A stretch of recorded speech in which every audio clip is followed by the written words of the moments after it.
Hey, sickos. I'm LJ. And I'm Tell. And this is... Don't Tell My Therapist. Shh.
Hello, everyone, and welcome to the second episode of Don't Tell My Therapist. Yay, if you came back. Thank you. Thank you. We're so happy that you're back. And today's episode is a real gem. I do want to add a little disclaimer, I think, for this one. Listen, we're normally not trigger warning kind of a people, but this one's pretty rough. Yeah, I think as a general rule, we're kind of like, the whole podcast is a trigger warning, but I think this one's kind of like exceptional from what little I have gathered about this case. Yeah, absolutely. So this is going to involve some necrophilia, some pretty disturbing stuff. So if that's not your jam, probably eat on out of here right about now. Not that that's our jam, however. No, it's not our jam, but, it is our duty to the people to report on these matters. Definitely. Yeah, absolutely. So, without further ado, I think we'll get right into it. Sounds like a plan. Great. So, today's episode is going to be about Dennis Nilsen. Dennis Andrew Nilsen was born on November 25th, 1945 in Fraserburgh, Aberdeenshire in Scotland. I'm probably saying that wrong. He was the second born of three children, and his parents were Elizabeth Duffy White and Olav Magnus Mocksheim. And apparently they adopted the surname Nilsen.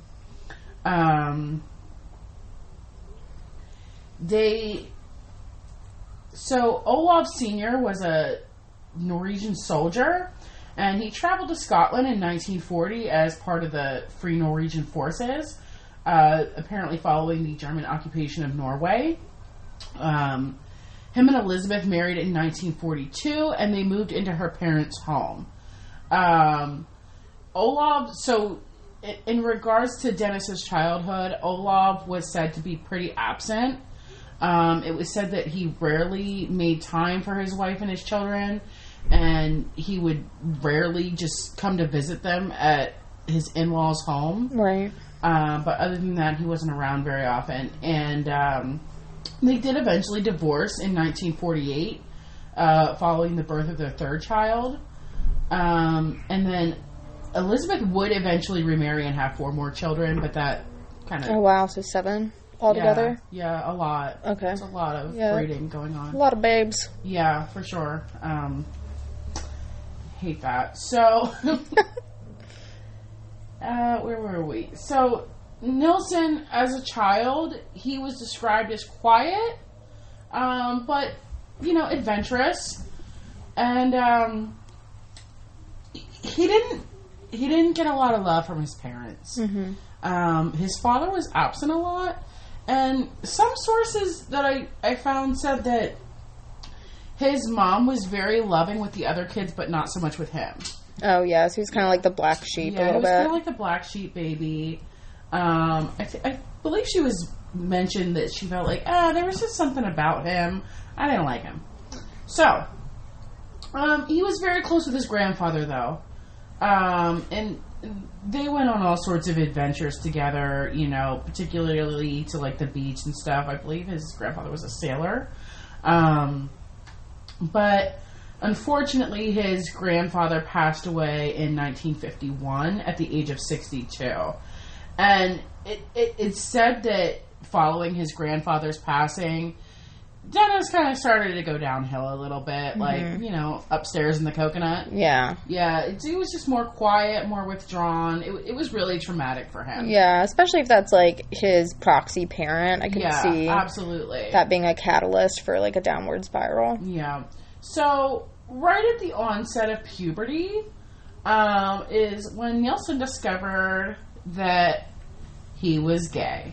So, keeping in mind, this is, like the 50s. Not the best thing to be back then. So he kept this a secret from his friends and his family and everybody in his life. Yeah, for like self-preservation, I'm sure. Yeah, absolutely. This is where it gets a little weird. Again, if you're sensitive to like sexual assault stuff, this is where you get on out of here. So he noticed that many of the boys that he was attracted to, so these would be like his peers in school, sure, etc., bore a resemblance to his sister. Oh, no. Yeah, can we see where this is going? Oh. This is his younger sister, Sylvia. Like I said, he's the middle child. Right. And so he admitted to fondling her on one occasion, stating that he thought the attraction to, you know, aforementioned boys was a manifestation of feelings for his sister. Oh, honey. Yeah, there's a lot going on here. So much. Oh, poor Sylvia. So, again, we kind of have one here that's, you know, he's got a couple screws loose, even in objectively, childhood. Yeah. And then there's more. So he also did admit to also fondling his brother while he slept. And his brother would have been the older one? Correct. Okay. Yeah. So he never initiated sexual contact with any of the peers that he mentioned feeling attracted to. Although he did admit that he was, you know, quote, fondled by an older boy. And he said that he didn't find it unpleasant. Was it consensual then, or do we know? It wasn't clear. Okay. Yeah, it wasn't clear. Okay. So, at the age of 14, he decided to join the Army Cadet Force. He was kind of thinking that the British Army could be a good way to build a better life for himself. They were kind of in a small town. There wasn't a whole lot going on, not a whole lot of opportunity.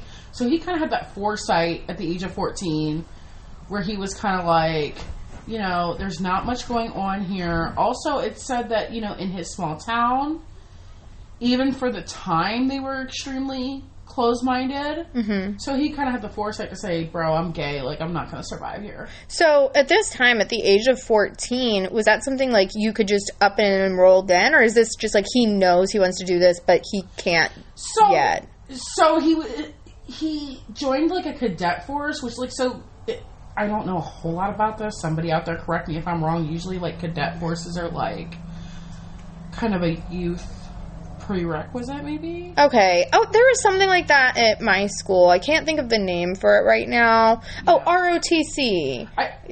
Okay, so from what I read, it seemed like kind of like a similar program. Okay, that makes sense. Again, if you're in the UK, maybe correct me if I'm wrong, because again, this is all going on over across the pond, and it's, you know, very different to what we're not the expert across we're not the pond. Expert across the pond. We don't know about the pond. So, but he thought that the Army was a good option for him. Right. So, he finished school in 1961, and he was said to be an exceptional student. he had great marks and everything. So, after he finished school, he did briefly take a job at a canning factory, just to kind of figure out what it was he was going to do. I guess I don't know if he was, like, doubting the Army at this point, or what was up with that. Right. Because at that point, he decided to join the Army, where he would train as a chef. Now, that's going to come into play later. Oh, no. Oh, yes. I don't know if I like that. In the Army, he kept his sexuality hidden from his colleagues, obviously. Again, the times and the time and the place. Right. It is said that he would avoid showering with the other men, in fear that, he would become aroused. It was the rolling the R for me. I hate that. I hate that about myself. Oh, God. And also, he could, he was in the shower alone, he could release his frustrations in private. So, I was surrounded by all those men. Tickle his pickle, Tickle his pickle, absolutely. So, he's a little bit of a sexual deviant. Not in the sense that he's gay, right. But just that being gay is not the deviance here. Let us be clear.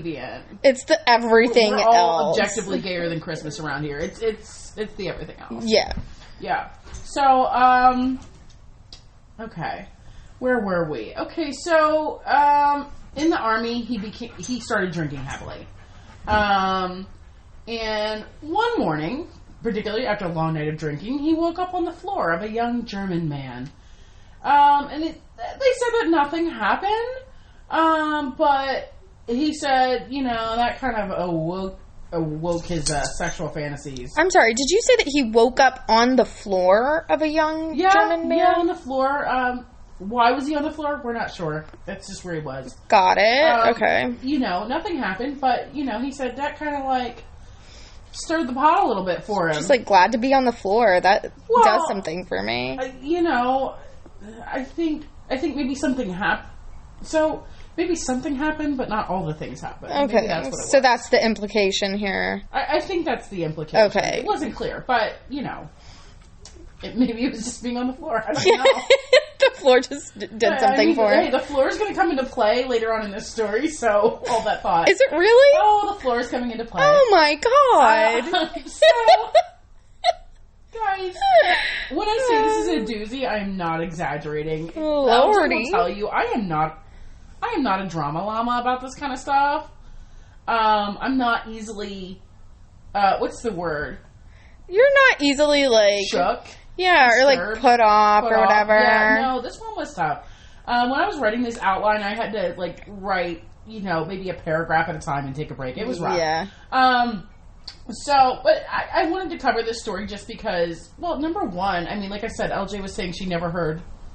There's not a lot out there. And I'm a true crime junkie for sure. So, I listen to crime all the time. Yeah, and this one's a doozy. Yeah. So, it awakened his fantasies.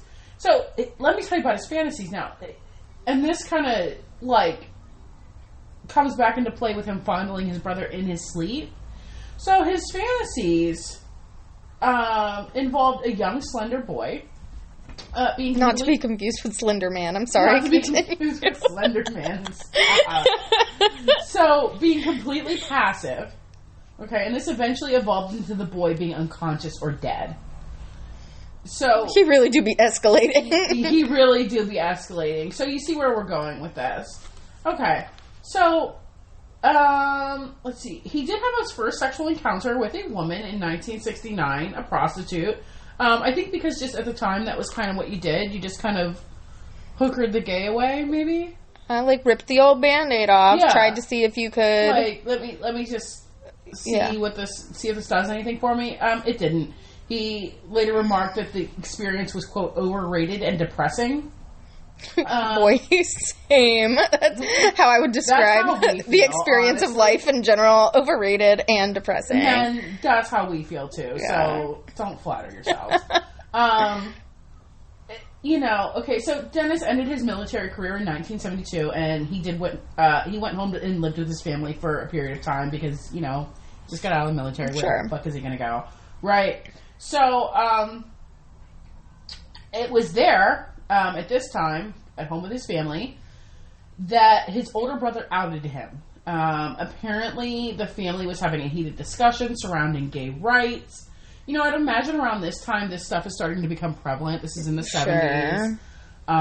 It's starting to become a topic of even any sort of discussion. Sure. And so they got heated. Apparently, his brother was like, well, this motherfucker's gay. Right. And, you know, his mom was like, oh, the whore. And, you know, his stepdad was like, oh, the whore. And after this, you know, Dennis never spoke to his brother again. Wait, so quick question. Yeah. If you know, I'm not sure if this came up in your research, but did it say, does the brother know that he's gay because he personally, like, remembered the fondling incident, or is it, like, something... So it didn't specify, from what I read, but, I think that's probably a good assumption. Okay. Yeah, or, I don't know if Dennis maybe confided in him. Yeah, that's what I was wondering, if it was, like, one or the other, if we knew. Yeah, it didn't specifically say, but okay. I think that's probably a fair assumption. Okay.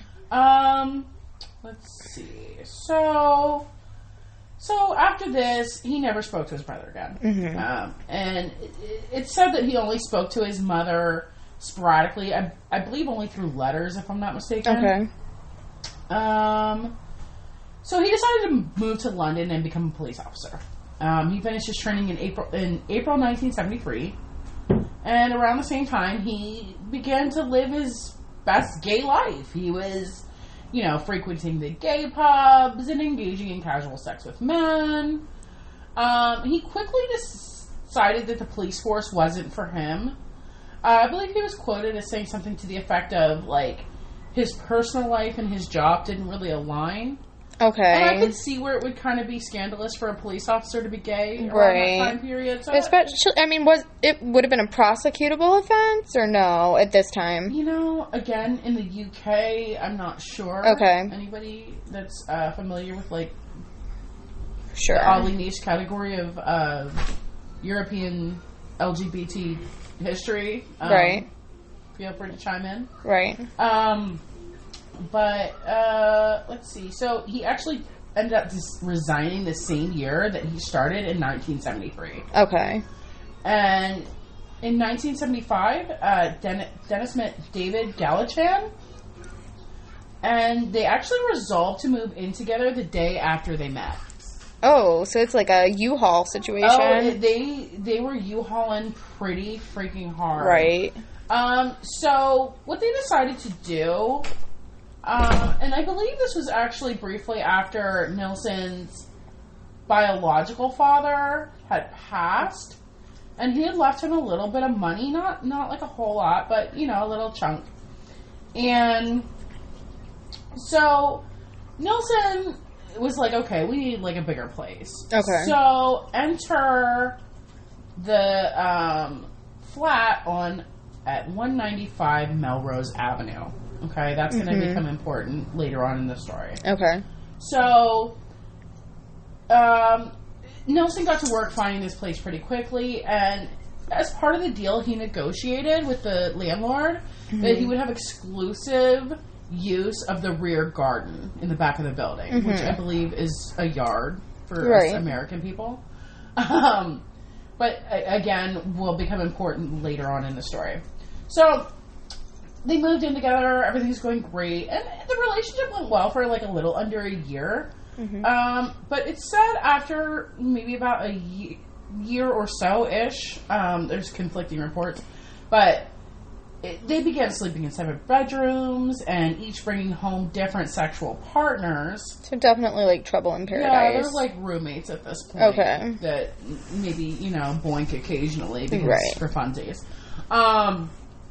In May of 1977, they decided to part ways for good. They were like, David was like, yeet, bye. And Dennis is left all alone in the flat on Melrose Avenue. And over the next 18 months, it said he had a few brief relationships, but nothing really stuck around. And by 1978, late 1978, he's pretty much a loner, and he's like getting trashed every night. Okay. He's still a big drinker at this point. So, here's the juicy part. This is where it gets good.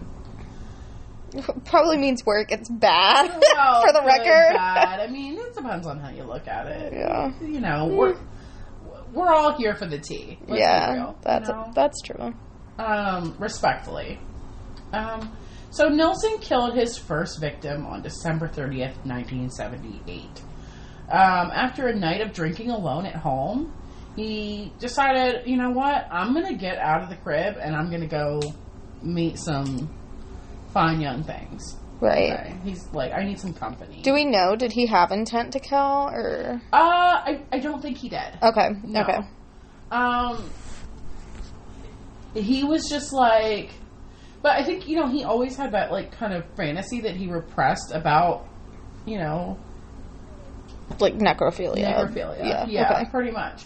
So, he went to his local pub where he met 14-year-old Stephen Holmes. And it said that Nilsen didn't believe he was 14, but how old would Nilsen have been at this point? Oh, gosh. So, let's see, this is in 1978. He was born in 1945, so... He's like, what, 30? He's like 33. 30? Yeah. So, he's an old... like too old to be with a 14-year-old. Too old to be with a 14-year-old. No, it is said, again, that he believed that the boy was older, but I think he was also... He knew he was underage because he tried and failed to purchase alcohol. Right. In the pub. Yeah. And so that's kind of how Nilsen lured the young boy into his home, like with the promise of free booze. And, you know, he fell for it. And this kind of becomes his MO later on. So they drank all night, whatever. Nilsen wakes up and he finds the boy asleep in his bed.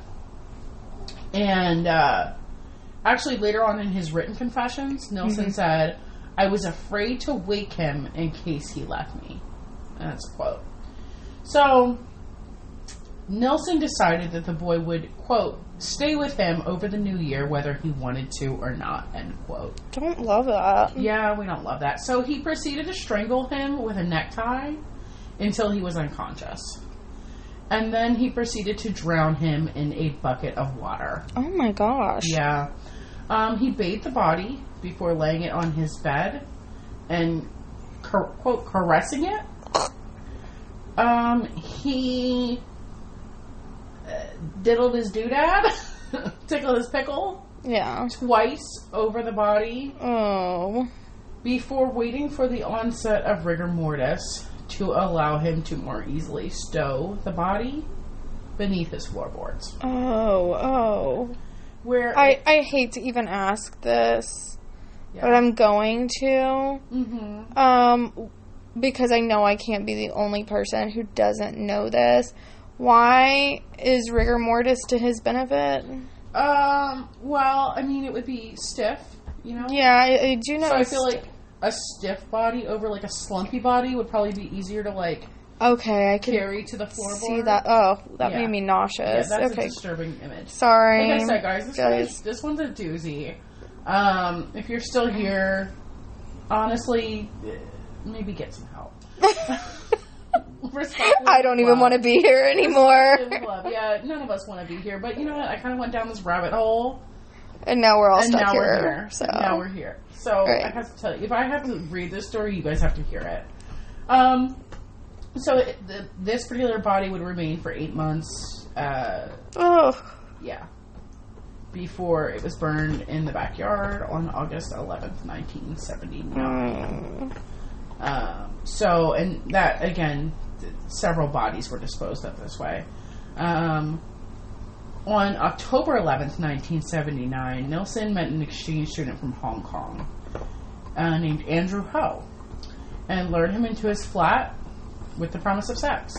So it was always either like alcohol, food, sex, a place to sleep, you know, depending on what the person needed. Yeah, he just like played off of he kind of played their vulnerability, pretty much. Exactly. Yeah, so he did attempt to strangle Andrew, but he actually managed to escape and report the incident to the police. Oh, wow. And this is like so fucked up because I'm like, so many people could have been saved right here. Right. Dennis was questioned in regard to the incident, but ultimately Andrew decided not to press charges. Oh my god, this is giving Dahmer, Jeffrey Dahmer. 100%. Yeah. Yeah.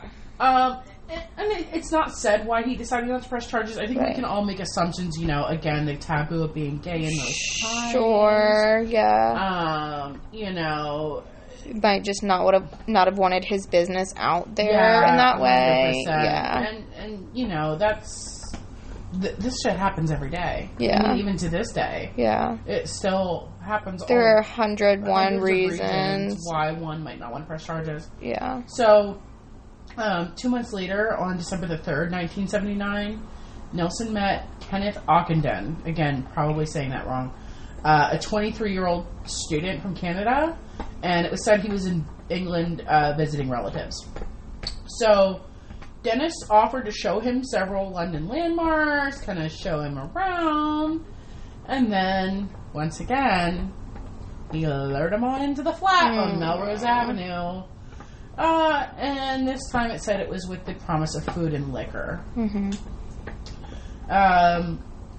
They get there, they're chilling, they're listening to music. That was another thing he did with a lot of his victims. They were listening to music a lot. So he was a music aficionado. I guess. / serial killer. Great. Yeah, I don't know what the significance of the music was, but it was a thing that they did. Maybe just to, like, make things feel, like, calmer or something, I guess. even. I mean, I don't guess know. in the 70s that was a thing people did. Yeah. I mean, you only had, like, 2 TV channels or something. Yeah, maybe it was alive in the 70s. Maybe confirm that. Yeah. So whilst he was listening to music, Nilsen strangled him with a cord of his headphones. And it's said that he drugged the young man across the floor as he strangled him, poured himself a drink, and proceeded to listen to music on the same headphones. Oh my gosh. Like, with the murder weapon. With the murder weapon. This guy No is sick. chill. No chill. This guy is sick. The next day, Nilsen purchased a Polaroid camera and snapped photos of the body in various sexual positions. Oh. And then he proceeded to lay the corpse on top of himself for several hours as he watched television. Get out of here. That is a shitty hobby. Absolutely. The understatement of the year, Like, my friend. literally, whatever happened to puzzles? Or, like, Jesus Christ. roller arcade. Like, literally anything else. Anything else. Anything but this. So, and then he stashed it once again. Under the floorboards. Under the floorboards, baby. Kind of on Melrose Avenue. That was his stash spot because it was. You'll see later. He was really logical. Yeah. The way he did things. There was a pattern to a degree. There was a ritual to a degree. But if the ritual wasn't logical, he altered it. Okay. And that's going to become, I think, important when we get to the later parts of this story. Okay. In my opinion. Again, that part's kind of more of an opinion than anything else. Right. Okay. But he also, in this body, he claimed to have retrieved the body several times from beneath the floorboards and sat it next to him as he watched TV. He was quoted once as saying that, like, they were kind of like props to him. So in his, like, fantasy world.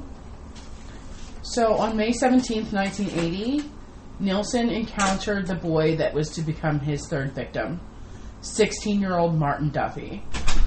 The boy had hitchhiked to London without his parents' knowledge, and apparently he had been roughing it outside for several days when he met Nilsen. So, again, back to playing on the vulnerabilities. Yeah, like, and he's obviously, like, at a disadvantage already. Dennis is like, okay, golden ticket, homeboy's sleeping outside. So, let's see. So, he was thrilled to accept the offer of food and shelter from Nilsen.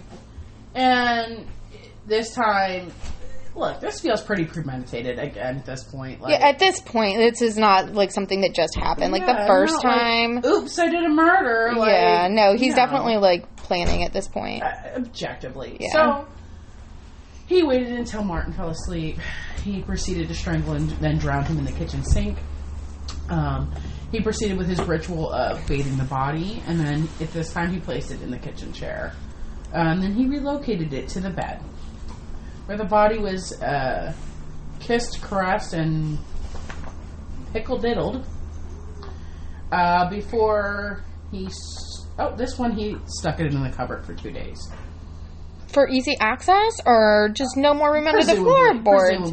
Presumably, because after 2 days, he began to notice signs of bloating, and then it went straight under the floorboards, and that's a direct quote. Oh. Following his third murder, he proceeded to kill another 5 victims and attempt to kill one more. Only one of these victims has ever been identified, and that would be 26-year-old William Sutherland. He claimed to know very little, remember very little about the unidentified victims, although he did recall very graphic details about how he committed each murder and how long he kept each body around prior to dissection. Oh. And this is where the chef training comes in. Get out of here. No, unfortunately, I cannot get out of here. Oh. So... That's not the direction I thought that was going to go. Yep, he was handy with a knife. Okay. Eventually, all the bodies that were stored underneath the floor began to get a little funky. I mean, I would have imagined that they would have been past funky by now. Like, health department funky. Thank you. I don't know if maybe it's like the temperatures in the UK. Oh, I didn't think about that, because being in Florida, generally, you know. like, a little chilly. Okay. Most of the year over there. Sure. Okay. But again, just presuming. And, you know, began to be a pest problem, etc., etc. Mm-hmm. It was getting nasty up in there. Right. So, his efforts to contain the smell were ineffective. No shit, Sherlock. Like, absolutely. This is not a Febreze situation. We have bypassed Febreze. I mean, did Febreze even exist? No, this would have been like a mothball situation at the time. Gross. So, in late 1980, he dissected each body and burned them behind his flat. That's why he needed the garden. He wasn't planting flowers. I mean, arguably, maybe this was planned all along. Well, that's true. I mean, we don't really know, but it's a possibility. Right. So, it said that he also threw a car tire into the bonfire to conceal the smell of burning flesh. And this is fucking disturbing. Several neighborhood children gathered around to watch the fire. Obviously, did they see? Presumably anything? They did not see what was burning. I would imagine. Right. After the fire was out, Nilsen did take note that there was a skull intact, so he smashed it with a rake. In January 1989, Dennis is back on his bullshit. So he encountered an 18-year-old boy in a pub and lured him into his home with the promise this time of a drinking contest. Again, alcohol. Right. After several drinks, he strangled him with a necktie and stashed his body once again under the floorboards. He was said to have called off work on the 12th of January, and that was believed to be to dissect this body and the body of another unidentified victim from about a month prior. Oh. And there are several instances. So he was he worked as a public servant of some kind. It's escaping me at the moment, but there are several records of, you know, him calling off work that line up with days that he was kind of cleaning up after himself. Okay, I understand. Yeah. So by April, it said that he killed 2 more unidentified victims, and the following month, he removed the internal organs of several victims he had stashed beneath his floorboards, and he disposed of them in his household garbage. Oh. Yeah. The final victim to be murdered at this particular residence, there on Melrose Avenue, right, is perhaps the most heinous, honestly, in my opinion. These are all heinous, but yeah, go on. If you didn't think it could get any more heinous, here we go. So, on the 17th of September, 1981, Nilsen discovered Malcolm Barlow slumped against a wall outside of his home. I believe Nilsen's home from the context of it. Okay. So he stopped to offer help, and Barlow explained that his epilepsy medication had made his legs weak. So Nilsen helped Barlow. He helped him call for an ambulance. You know, he made sure he was okay. Got him to the hospital. He was released from the hospital, and he returned to Nilsen's home, presumably to thank him for his help. Oh, that's so sad. This is what I said. This one's really fucked up. Oh. So, they had a meal, they had some alcohol, they were drinking, and he fell asleep on the couch. Oh. And guess what Nilsen did? He strangled him. So, and then he stuffed his body under the kitchen sink. Oh, because the floorboards are probably full at this point. Yeah, apparently. So, in mid-1981, so again, that was the last murder at the Melrose Avenue property. In 1981, Nilsen's landlord had decided to renovate the property. And he asked him to, get on out of there. And initially he was like, no. Fuck you! Like this is my murder house. Right? Yeah. What am I gonna do with all of my souvenirs? Where am I gonna kill these people? Yeah, like, crazy. So, but eventually he agreed. I believe he did accept a cash offer to vacate. So at this time, Dennis relocated to the flat at 23 Cranley Gardens. Okay. And important notes about this apartment is that there was no garden access like he had previously. Oh, sorry, just to backtrack a second. After the day before he vacated Melrose Avenue, he did dissect and burn the remaining bodies. Okay. Should, get rid of evidence, I'm sure. Evidence. How he got the stink out is beyond me. Yeah. Beyond me. Man must have been pretty efficient at cleaning, honestly. I guess. I don't know how you go from, one day having bodies in the floor and then, nobody figures it out. Right. But he relocated to 23 Cranley Gardens. And, important notes about this flat, he had no garden access. And also, this was on the attic level. So, storing bodies in the floorboard... Which is not an option. ...was no longer an option that was available to him. Oh, he must have been hurting with this transition. And so, this is why I say, again, he was logical. He did have a pattern in that, he strangled everybody. He went through the ritual of bathing the body. Right. And we'll get more into that a little bit later. But he was adaptable. And I think this is important because I think it goes to his state of mind. There was some thought put into this. It wasn't completely involuntary. I don't want to say involuntary because it's never. You don't involuntarily serial kill, but it's not like this was thoughtless. Yeah, he had some wits about him. Yeah. So, let's see here. So he didn't do anything for a while. So for almost 2 months. He brought men home and didn't do anything to them. Wow. Which, again... That's a strange, resting period. Yeah, exactly. You would think he just wouldn't, bring anybody home at all. But no. He brought them home and they made it out just fine. They were not assaulted in any way. Although he did attempt to strangle one young man, which was 19-year-old Paul Nobbs. However, Nilsen actually stopped himself. So, again, goes to state of mind. Right. He knew exactly what the fuck he was doing. Right. In my opinion.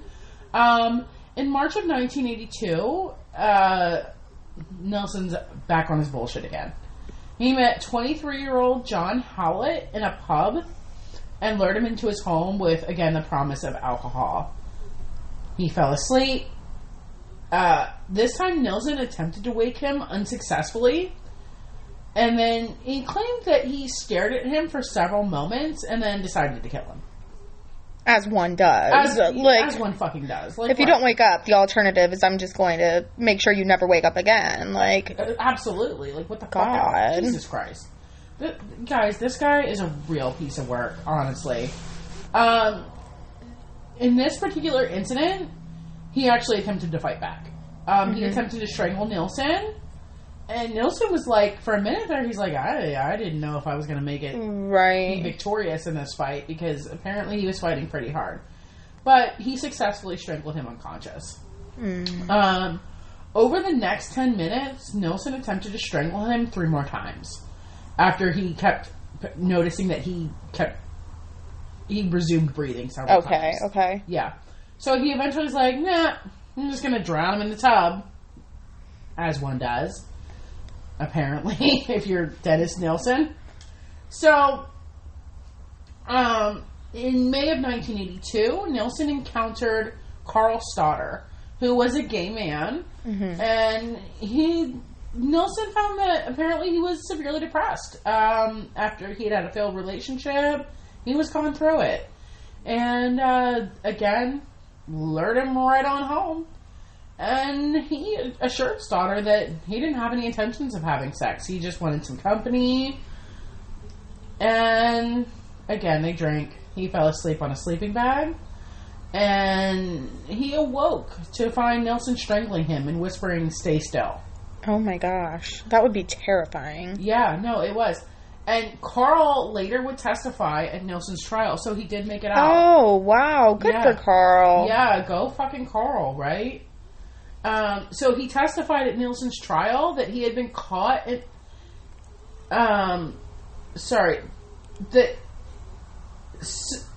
Nilsen told him that he had been caught in the zip of the sleeping bag and he was attempting to get him out. Yeah, likely story. He also testified that he vaguely recalled hearing the sound of water running until he realized that he was actually immersed in the water and Nilsen was trying to drown him. Oh my gosh. He gasped, quote, "No more, please, no more." As you would if somebody was trying to fucking drown you. Absolutely. Yeah, so before Nilsen once again pushed his head under the water, and he thought he was dead. It didn't say he played dead, but I would imagine. I don't know if he was unconscious or if he played dead. If he played dead, go Carl. Yeah. I mean, either way, go Carl. I'm just glad that Carl, honestly, he made it out. Because this is just horrifying. I'm glad he helped put this guy away because, for obvious reasons. Sure. So he believed he was dead. Like, what a fucking dumbass. How do you not feel for a pulse? Right. Or, like, check to see, like, basic, like, 911 calls, though. Like, the first thing they tell you is, like, is their chest rising and falling? Yeah, exactly. Like, did you even try? Did you try? But also don't try, guys. Like, but why? Why? Like, yeah. He placed him in his armchair. That was something that Nilsen loved to pose his bodies, whether it was in, like, a sexual pose type of thing like he did sometimes. Right. Or sometimes he just sat next to him and watched TV. Just like a life-size doll or something. Exactly. Creepy. Like that. Let's see. So, he placed him in his armchair, and then he saw his dog licking his face and realized that he was, like, barely alive, but alive. So, he then proceeded to rub his limbs and his heart to increase circulation. Why he changed Dennis did that? Dennis did that, yeah. Why he changed his mind? Lord only knows. He wrapped him in blankets and placed him on his bed. When Carl finally woke up, Nilsen told him that he had strangled himself, again, in the zip of the sleeping bag, and that he had resuscitated him. So for 2 days, he was in and out of consciousness. And that's just crazy to me that he was there for 2 days. Yeah. I'm telling you, this is a weird case, dude. Like, I've heard a lot of things, and I've not heard anything quite like this. This is some shit. So, for 2 days, he was in and out of consciousness. When he was finally coherent enough to, like, question the story that Nilsen had gave him and his own recollections of being drowned. Yeah. Nilsen offered up an explanation, and that was that after he'd been caught in the zipper, apparently he had a nightmare, and then he placed him in cold water because he was in shock. Likely story. Yeah, it doesn't sound right to me, but okay. Yeah. Saint Dennis. Dennis actually takes him to the train station and said, I hope to see you again. Yeah, I hope to not. Hope you perform a stop it, Dennis. Yeah. Honestly. In the fall of 1982, Dennis encountered 27-year-old Graham Alley. And apparently he was attempting to hail a taxi. It didn't really give any more context than that in my research. And Nilsen invited him back to his home for a meal, which he graciously accepted. Again, I don't know how this happened, that he was just, like, trying to get a taxi, and he's like, hey, you want some food? Like, there's got to be more than the story than that, but I couldn't. That's what's anything. available, That's yeah. what's available. So, Dennis would later go on to testify that he didn't remember the exact moment that he strangled Graham, but recalled proceeding to walk towards him as he sat eating an omelet with every intention of murdering him. It is said that he kept his body in a bathtub for 3 days before beginning to dissect it in his kitchen. Oh my gosh. Finally, on January 26, 1983, Dennis Nilsen killed his final victim. And that would be 20-year-old Stephen Sinclair. Sinclair was said to have been seen with Nilsen walking towards a tube station. I believe this was Sinclair's friends that testified this later. Once again, at the flat, he fell asleep. And this time Nilsen apparently knelt in front of him and said, quote, "Oh, Stephen, here I go again," end quote. Oh, no. Yeah. That's like Yeah. drama. You know what I Super mean? drama. Like he's trying to make it a drama. 100%. Yeah. So, and then he strangled him with a necktie and a rope. Oh, of course. He proceeded to follow his usual ritual of bathing and fondling the body, and he laid the body next to him in bed before laying naked next to it, kissing the deceased man on the forehead. And he said, "Good night, Stephen." Sinclair's body, like many victims before him, was of course eventually dismembered. And in this case, he wrapped the parts in plastic bags, and he kind of stashed them in various hiding spots around his home, like cabinets, etc. He attempted to flush the internal organs, flesh, and smaller bones of recent victims by flushing them down the toilet. Again, because there's no floorboard or garden in this apartment. And this is going to become important in about like 30 seconds. So, apparently there were some plumbing issues at the flat. Yeah. Bet. And guess who actually was one of the tenants to submit a claim? I'm afraid to ask. Oh, it was Dennis Nilsen. No! Oh, yeah, this jackass? Get out. The This nerve. freaking idiot actually complained about the plumbing like he didn't know what the hell was going on. So, Did he think they wouldn't find out? Like, I'm sorry. Go on. I don't know what he thought. Honestly, I would love to get inside this guy's head. I would not, but I mean, like, I would I mean, not, but I would. know what you mean. His curiosity kills the cat. you know? Yeah, no, definitely get that. So, the evidence of Nilsen's crimes were first discovered by a plumber who responded to the complaints, which were submitted, again, by Dennis himself. How horrifying to be that plumber. Yeah, as well as several other tenants. Oh, God. So, he opened a drain on the outside of the property, apparently. Okay. I'm not a plumber, so... Sure. I don't know what exactly that would look like, but he discovered what he described as a flesh-like substance and small bones. Oh. And so immediately he reports this to a supervisor. Sure. But apparently, when they arrived at the property, it was already shortly before dark. So his supervisor's like, probably thinking something to the effect of, hey, that's a pretty serious allegation. Right. Let's come back in the morning when we can see better. See better and investigate this a little better. So they did, and they returned the following morning promptly at 7:30. Oh, sorry, let me backtrack for a minute. Prior to leaving, both the plumber, I believe, and the supervisor spoke to Dennis and one other tenant. Okay. He mentioned that whatever was blocking the drain looked like human flesh. They told him. They were like, yeah. No. Yeah, and Nilsen was like, well, maybe somebody was flushing their KFC. What? That's what he said. He suggested that somebody had been flushing their Kentucky Fried Chicken. I mean, you would have to be guilty of doing it to even suggest that.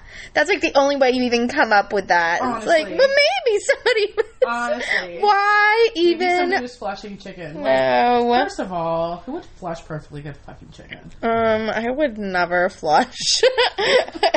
Extra crispy. Absolutely not. So they returned promptly at 7:30 the next morning. Right. And they found that, guess what? The drain was clear. Of course. So that had to be like a red flag, though, that like a limited number of people No, knew. absolutely. So immediately their alarms are like... Right. And they call the cops. Right. So, they investigated a little bit further, and they did find some more flesh and 4 small bones in a drain pipe. And that drain pipe specifically led from the top flat of the building. Okay. Which would be Nilsen's. So, we're narrowing it all the way down here. Oh, yeah, absolutely. It's KFC boy. Absolutely. So, they called the police. They found more bones and flesh in the same pipe. And they took that evidence to the local mortuary, where a pathologist named David Bowen confirmed that the remains were human. And so, additionally, he also confirmed that one piece of human flesh in particular was actually from around the neck area, and that it had a ligature mark on it. Oh, wow. It's amazing that they could, do all that. pinpoint all that. Yeah, with that little... So, at this point, the cops are like, all right, we got him. Right. So, it says here that Chief Detective Inspector Ray and 2 of his colleagues spoke to some of the other tenants in the building, and they quickly found out that the top floor was Dennis's apartment. Sure. They chose to wait outside and wait for him to come home from work. When he arrived, they introduced himself and explained that they were there to inquire about the drain blockage. And this jackass is like playing dumb. He's like, oh, well, why on earth would the police be investigating a drain blockage? Right. And he actually granted the officers access to his flat, where they're immediately like, yeah, it smells like rotting flesh. Yeah, absolutely. It smells like fucking carcass. Right. So, he keeps asking, he keeps pressing the police, and he's like, why would you be interested in the blocked drains? And they straight up told him, they're like, because it was blocked with human remains, yeah. Human remains. And Nilsen is like, of course, he's acting surprised still, and he's like, good grief, how awful. You know? I believe that was a direct quote. Oh my gosh. Yeah. So, but, they're not stupid. They saw right through it. And they just cut right to the chase. And they're like, look, buddy, quit dicking around. You've been got. Where's the rest of the body? Right. And Nilsen immediately told them that he had hid where he had hid the rest of the body. He calmly said to them that they would find the rest of the body in 2 plastic bags in a nearby wardrobe. Just so nonchalant. So nonchalant. And it kind of seemed like he was ready to get things off his chest from the research that I did. In a weird way. It's just a weird fucking case. Yeah. Dude. This guy's head is all over the place. So, the officers, they noted that the smell of the rotting flesh was particularly strong around the wardrobe, which Nilsen had indicated. But they never actually opened it at this point. They proceeded to ask him if there was, any other bodies laying around? Right. And Nilsen responded, quote, "It's a long story. It goes back a long time. I'll tell you everything. I want to get it off my chest, but not here at the police station." End quote. Look, where do you think you're gonna do it? Like, this isn't on your terms anymore, bud. Absolutely. So they arrest Nilsen on suspicion of murder. Obviously, they can't formally charge him at this point because it's all like, they need hard evidence. Right. So they take him to Hornsey police station. Oh, he was saying he wants to confess at the police station, not in his home. Yeah, he was saying that he wants to confess at the police station. I understood that he didn't want to confess at the police station. I was like, you don't get to pick. Yeah. But, okay, that makes sense. Yeah. The police are like, is this the remains of one person, two people? What are we dealing with here? And Nilsen told them 15 or 16 since 1978. Oh my gosh, that's horrifying. It's terrifying. So the same evening, the detective superintendent, I believe accompanied by some more police officers, they went back to the flat, and they did retrieve the 2 bags from the wardrobe, and they delivered those to the mortuary, where the same pathologist determined that they contained 2 different dissected torsos, a shopping bag containing internal organs, a human skull that was completely devoid of flesh, a torso with arms still attached but hands missing, and a severed head. On February 10th, Nilsen confessed to murder. He told the police that there were further remains stashed in his flat and where to find them. And he stated that the remains left in his flat belonged to 3 men. One who he called John the Guardsman, another whose name he did not remember, and lastly would be Stephen Sinclair, his final victim. Right. Nilsen cooperated. He was very cooperative at this point. He escorted the police to the home. He also escorted them to his former home on Melrose Avenue. Okay. And showed them all the places where he had burned his victims. He confessed to killing 12 or 13 victims there. And by the next day, February 11th, his face is plastered all over the locals. I would imagine. Yeah, so reporters had even obtained photos from his mother. And he's front page news. Now, by law, the police have 48 hours to charge or release him. Mm-hmm. So this is where, the police are like, we got to nail this guy. Right, absolutely. Yeah, absolutely. So Professor Bowen scrambled to assemble body parts back at the mortuary. Right. And he was able to confirm that fingerprints on one of the bodies matched police records for Stephen Sinclair. Oh, wow, okay. Yeah, so Dennis, at this point, was formally charged with Sinclair's murder. Only Sinclair's murder, but he's locked up at this point. Sure. They can investigate further. This is a great thing. Right. Nilsen did agree to be represented by a solicitor, which I believe is a lawyer for, American people. Right. He had previously declined that, but he agreed at this point. And the same evening that he was charged, they began to do formal questioning. Okay.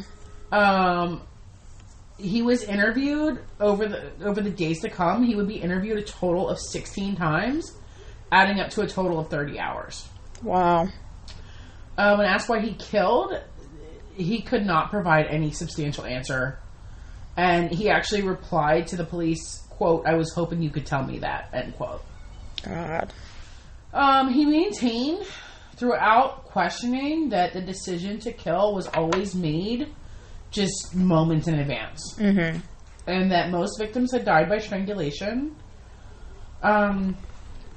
He walked police through his entire ritual of the post-mortem with the bodies. Oh, right. Yeah, so this consisted of bathing the body, and then he would apply makeup to any, obvious blemishes, and he, again, and he was shave any hair from the torso. So remember, his fantasy has to do with young boys. Right. So he's trying to make them look young. And he dressed the body in socks and underpants. He would typically drape the body over himself as he talked to the corpse. And in most cases, he would pleasure himself as he stood over the victims. However, in some cases, he did, he admitted to some more, like, fondling of the bodies. Yeah. Although he was adamant that he never penetrated them. I don't know why he thinks, like, that's his redeeming quality. Thank you. Yeah. Stating that they were too perfect and beautiful for the pathetic ritual of commonplace sex. That's a direct quote. Ew. Yeah. So, in summary, to try and wrap this one up here, because I think we're probably getting a little long, he was very logical. Yeah. He obviously had his wits about him. So... Just disturbed. Very disturbed. Right. But he knew exactly what he was doing. Right. And that brings me to the trial. So after he was formally charged with the murder of Stephen Sinclair, he was transferred to Brixton Prison to await trial. Mm-hmm. Here, he believed that he should be treated as innocent until proven guilty, as the law states. He refused to wear a prison uniform. He acted like a fucking ass. He threatened to not wear any clothes at all, and eventually they were like, okay, you can't leave your cell. Right. It was said that he threw the contents of his chamber pot at several guards. Ew. Yeah, and he got an assault charge for that. Yeah, as he should. And then on May 26, 1983, he was finally ordered to stand trial on 5 counts of murder and 2 counts of attempted murder. A 6th murder charge would later be added, but I guess this is all that they could prove. Yeah, like for the bodies that they probably had access to. Like, well, let's send him away for life. Right. Which adds up. Right. He fired and rehired his solicitor several times. What a jackass. Yeah. And eventually, as his trial date drew near, he agreed to plead guilty on all charges until he once again fired the solicitor and obtained new counsel, which advised him to plead not guilty by reason of diminished responsibility. And this is where the part comes in where I say, this was very methodical. Right. He was very logical. He obviously had his wits about him. However, the defense did choose to argue that his mental state was diminished, and therefore he was incapable of committing premeditated murder, and thus should only be charged with manslaughter. I literally cannot roll my eyes hard enough. Objectively, thank you. So, he was brought to trial on October 24th, 1983 on 6 charges of murder and 2 of attempted murder, and pled not guilty on all charges. So, again, the main argument was his state of mind. Mm-hmm. There was testimony from the survivors. Okay. And there was testimony from 2 psychiatrists on behalf of the defense. On November 3rd, 1983, the jury did return a majority guilty verdict on all 6 murder counts and 1 attempt, and a unanimous guilty verdict on the 2nd count of attempted murder. Okay. Again, we're in the U.S., so I'm not sure what exactly that means. I thought it had to always be unanimous. Right, right. But he was sentenced to life in prison. Okay. He was sentenced to life in prison with recommendation to serve at least 25 years. Mm-hmm. And that minimum term was later changed to a whole life tariff in 1994, ensuring he would never be released. Well, thank God for that. Dennis Nilsen died on May 12th, 2018, following complications from emergency surgery. Well, yeah. I'm glad that he had to sit and rot in jail for a substantial amount of time. Absolutely, yeah. I mean, I'm glad. So he was locked away in 1983, and he died in 2018. So it's a nice chunk of time. It's a nice chunk of time to sit and think about what the fuck he did, Dennis. Yeah. Yeah. So that's all, I believe, for this case today. Okay. Do you have anything you want to add? I mean, not with regards to the case. LG's, still in shock. I'm literally, cases never make me, She can't. I told you this one. Literally, like, this one actually made me nauseous. So, and I'm not like that. If you stuck this one out with us, thank you for hanging out with us today, and maybe seek therapist about this. Yeah. Seek therapy. I feel like I'm gonna need to... This is the one time you're maybe allowed to tell your therapist. Probably encourage it. Yeah. Yeah. This was a rough one. But we appreciate you guys rocking with us today. And don't forget to check out our socials. We are on Instagram at Don't Tell My Therapist Podcast. TikTok at Don't Tell My Therapist Pod. We are on Facebook. We have a business page as well as a group where we will interact with you personally, and we love to do that. Absolutely. Yeah, if you have any spooky stories, personal accounts, or just maybe something that you read in the headlines that we haven't covered, and you want to hear it, shoot us. You can DM us on any of our socials, or probably a better way is to shoot us an email at don'ttellmytherapistpodcast@gmail.com. LJ is a religious email checking person. I am. So she will 100 times a day. It'll probably be her that gets back to you, realistically. Yeah. But one of us will, and I'll put it in a special file. Cause she will put it in a special file. I'm highly organized. And I have like 18,000 unread emails on my phone. So. I literally can't even look at her phone without like needing a Xanax. Yeah. It's like everything is unopened notifications. Meanwhile, I'm like, I get a push notification from an app telling me there's a sale. I'm like, well, gotta clear that real quick. God. And if you're able, and you know, you want to, we don't do this for the money, but we do have a Patreon set up to help us, you know, make some more content. Unfortunately, this stuff isn't free for us. Yeah, there's equipment, there's and recurring fees for hosting. And our time as well. Yeah, a lot of time like hours and hours and hours, I promise you.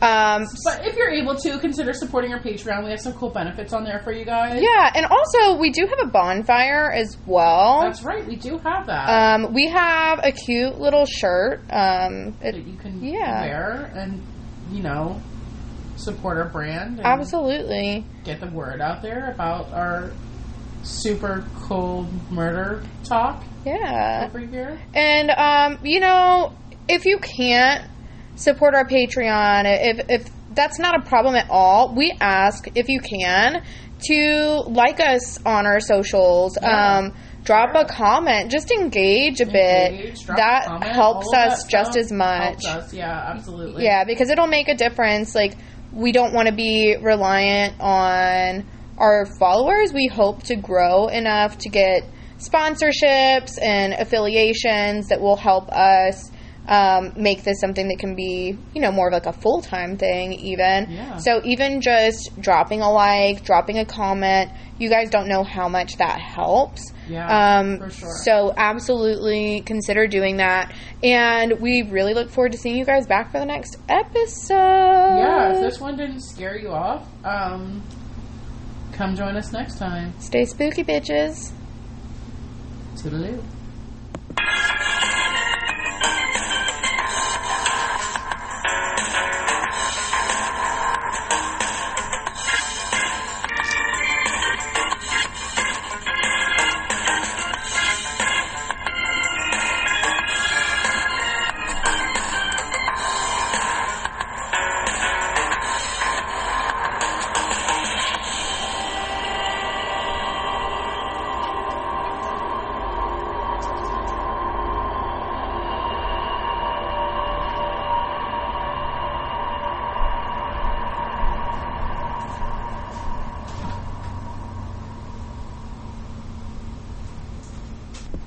Oh no, did we perform a fuckaroni?